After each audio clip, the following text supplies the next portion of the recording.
Yes, we're going to a Game 5. That's exactly what we want in a semi-final. And, well, Fnatic very convincingly bringing it to Game 5. And picks and bans absolutely crucial. And one pick in particular from the side of H2K, we had a lot to say about that. Kog'Maw.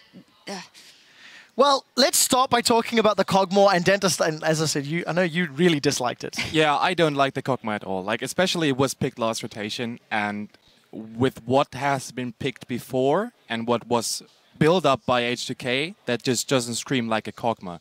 The Kog'Maw in that situation has no protection.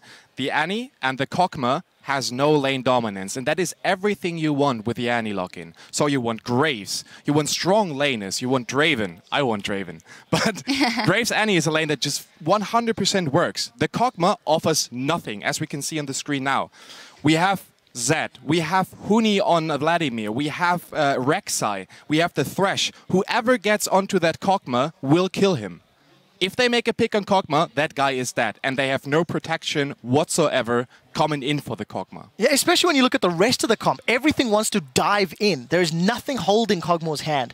I do want to touch on Fnatic. I do think they need some praise, despite it being very late in the series. They adjusted their jungle pick to something that Reignover has done excessively well with during the regular split. And very importantly, Huni moves away from a non-smite top laner, a non-tank top laner, and lo and behold, he has a fantastic game. He was forced to flash early, start W on Vladimir. He still bounced back and got into a fantastic position.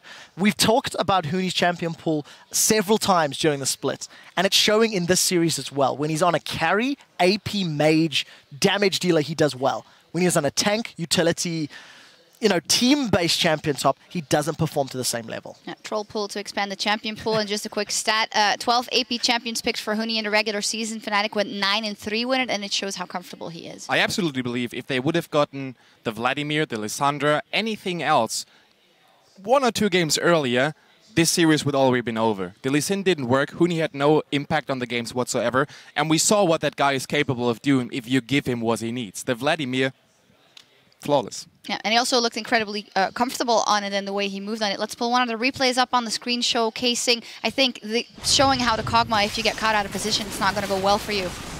Yeah, just before this team fight, they'd also been able to kill Ryu up top, and the teleport from Huni to come down to the mid lane. Look how easy Huni's just going to run Kasing and Hyanin down. That's what you want to do as a Vladimir. You want to come in the flank, and as we can see, insane skills by Huni. He does the flank perfectly, pulls in, pulls out the R, and then just kills them. With Zed and Vladimir coming from the flank, there's not much to do for the carries. No, definitely not. And I also think we have to give a couple of minutes to Febiven. Again, it's a swing in the mid lane where either Ryu or Febiven just grabs control of the entire match. It took Febiven 2 or 3 attempts before he was able to solo Ryu, and I'm saying that like it's a bad thing. It is a favorable matchup. It's one that he played well, and the moment there was an item advantage, Febiven pressed it home, got a kill solo in lane, and then just ran away with the match. Yeah, Zed was banned away from him 10 times in the regular season. It actually wasn't banned out in any of the previous games or in the semi-final, but just shows that how adaptive you have to be and how many things you have to keep into account when you're in a best-of-5 series,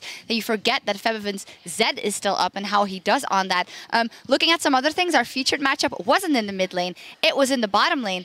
And for me, looking at the entire split since Kasing came in, it is actually surprising that in the first game he was absolutely dominating on Annie, but we haven't seen that same level of control out of him in the other games. Not entirely, and I don't really know why not, because he transitioned to the Thresh. So as you said, game 1, Kasing put H2K on their back and did well. Then the Thresh didn't land hooks. Similarly for Yellowstar, he was not super impactful in games 1 and 2 or even 3 to an extent, but this matchup, death sentence after death, at the mid game, despite what Huni and Febiven were doing, a lot of those kills and setups was thanks to the fact that Yellowstar was, soloing people one after the other. I think there was a chain of 4 or 5 hooks in a row that he landed. Yellowstar understood what he had to do as, obviously understood what he had to do in the Thresh. He's an excellent Thresh player, but he gave Jinx what he needs, the escape, the reliable escape with the Lantern, and he did it perfectly in almost every single team fight that came into the mid game. He made the picks, he did the peeling. It was just free damage for Steelback all team fight long. You can't do it any better. While Kasing, in this series so far, dominating first game performance, then in the loss, rather non-existent, and then going on to the series, not a huge factor. This is the first game from picks and bans you could look at the team comps and go, okay, let's exclude Lee. I very heavily favor Fnatic's comp because of the Kog'Maw, because of the options that it would have to actually solo him out. And the other interesting thing is every single team that has picked blue side has lost their respective game. So, you know, games 1-3 was Fnatic's choice. They lost 2 and 4 H2Ks. They've lost.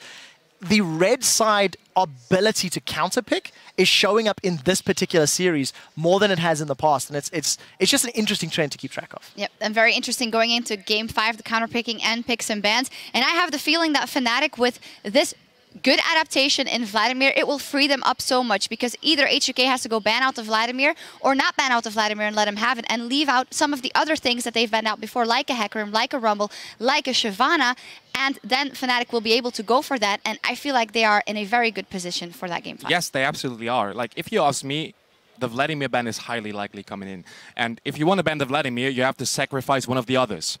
If you're H2K, you saw Fnatic running that Smite teleport top laner in 3 games. And in 3 games, it was almost a non-factor. Yeah. So looking at the bans so far for H2K, what top laner are going to take out? It will be the Shyvana, if you ask me. And then it comes all down. How good is the Shyvana? How impactful can Huni be in that game as a Smite teleport top laner? And what does H2K do against that? It's all mental now. Yeah, I think so too. The momentum has shifted in Fnatic's favor quite heavily. The fact that there's heavy top lane focus as far as bans are concerned now has to add in the threat of the Vlad. The other 2 outside of Shyvana that H2K have banned in every single game was Rumble and Hecarim.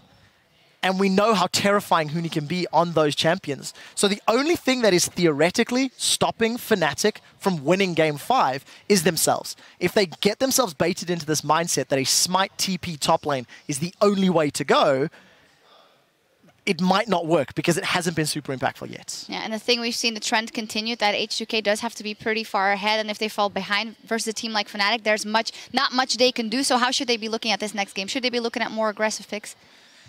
It's really tough, right? Because the average game time over this entire series is 33 minutes and 59 seconds. It's 34 minutes, which tells you a couple of things. The teams are very good at closing the match out. Whichever team gets ahead finishes it. They don't dawdle. They don't run to 40, 50 minutes and give their opponents a chance to come back.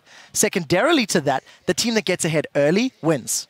So by 10 or 20 minutes on the clock, whichever team has a lead, according to our last 4 games, is going to close this one out. Just as a quick aside, I think Fnatic's got the momentum. I think Fnatic are in a stronger position based on how the strats have gone out.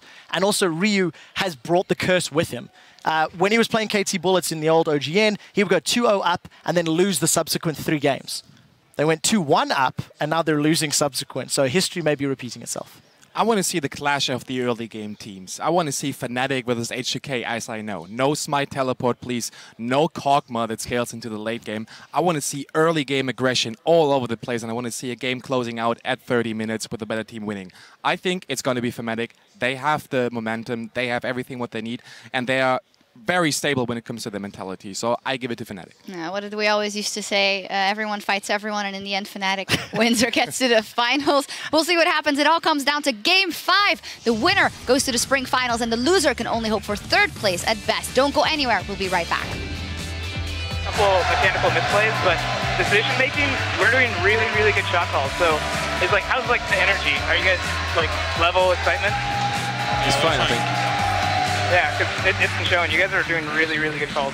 Ryu, oh, he can jump on. In. He's gonna try to dash his way out of stage. Oh, the flash too. Nice. He gets first popped for first blood. Huni flashing in. Yellowstar's one that is going to pick up that kill, however. Nice. Really nice. Steal back, trying to move away the Acathian surprise, a ton of damage there, and a double kill comes in for Otawande. The fight's going haywire. Not quite done just yet. Lulex trying to bait a little bit more out as Yellowstar is fighting with Ryu here. He's gonna be able to pick him off though. And 32 minutes into this game, Fnatic really wanting this one. Looks like we're going to game number 5.